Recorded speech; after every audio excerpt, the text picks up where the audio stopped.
Finally ಪಾಂಡಿಚೇರಿಗೆ ಬಾಯ್ ಹೇಳೋ time ಬಂದಿತ್ತು. So ಬೆಳಗ್ಗೆ ಬೇಗ ಆಯಿತು. ನಾನು ಬ್ರೇಕ್ಫಾಸ್ಟ್ ಸ್ಕಿಪ್ ಮಾಡಿದೆ, ಯಾಕೆಂದರೆ ಹಿಂದಿನ ರಾತ್ರಿ ಪಾರ್ಸಲ್ ತೊಗೊಂಬಂದಿದ್ವಲ್ಲ, ಅದಿನ್ನೂ ತುಂಬ ಚೆನ್ನಾಗಿತ್ತು. ಆ್ಯಂಡ್ ನನಗೆ ಹಿಂದಿನ ದಿನದ ಮಿಕ್ಕಿರೋ ಪಾಸ್ತಾ ಆಗಿರಲಿ ಅಥವಾ ಬರ್ಗರ್ ಆಗಿರ್ಬೋದು, ಪಿಜ್ಜಾ ಆಗಿರ್ಬೋದು, ತುಂಬ ಇಷ್ಟ. ಆ್ಯಂಡ್ ಆಲ್ಸೋ ಸಾರು ಹುಳಿನೂ ತುಂಬ ಟೇಸ್ಟ್ ಇರುತ್ತೆ. ಸೊ ಬೇಗ ಎಲ್ಲ ಪ್ಯಾಕ್ ಮಾಡಿಕೊಂಡು ವಿ ಲೆಫ್ಟ್ ಟು ಬ್ರೇಕ್ಫಾಸ್ಟ್. ನಾನು ಬ್ರೇಕ್ಫಾಸ್ಟ್ ತಿನ್ನಲಿಲ್ಲ. ಅದಾದಮೇಲೆ ಒಂದು ಚರ್ಚ್ಗೆ ಹೋದ್ವಿ. The church was actually so colourful and so beautiful.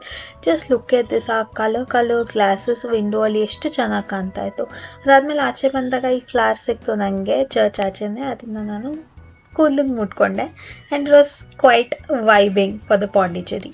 ಅದಾದಮೇಲೆ we reached French colony. So this was the only lane that has this kind of architecture still preserved and it was completely colourful.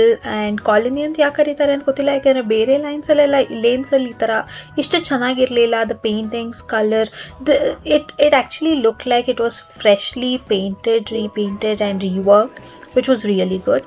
ಅದಾದಮೇಲೆ ನಾವು ಊಟ ಮಾಡಿಕೊಂಡು we left to Bangalore. Lion king ನೋಡ್ತಾ ಇದ್ವಿ, ಯಾಕೆಂದರೆ ಪಾಪ ಆರುಷ್ಗೂ ಒಂದು ಸ್ವಲ್ಪ ಎಂಟರ್ಟೈನ್ ಆಗಬೇಕಲ್ವಾ.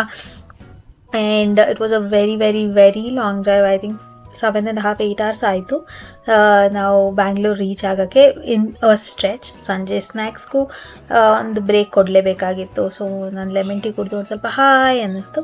ಅದಾದಮೇಲೆ ಬೇಗ ಮನೆಗೆ ಬಂದ್ವಿ. ಮನೆಗೆ ಬಂದು I was actually a little more energetic then expected. So dress ಎಲ್ಲ ಚೇಂಜ್ ಮಾಡಿಕೊಂಡು I sorted out my washable clothes and ಯಾವ್ದು ಒಳಗಿಡ್ಬೇಕಾಗಿತ್ತು ಅದನ್ನೆಲ್ಲ ಒಳಗಿಟ್ಬಿಟ್ಟು ಮಿಕ್ಕಿದೆಲ್ಲ ಮಿಷಿನ್ಗೆ ಹಾಕ್ಬಿಟ್ಟೆ. ಸೊ ಅದು ಕೆಲಸ ಮುಗ್ದೋಗ್ಲಿ ಅಂತ.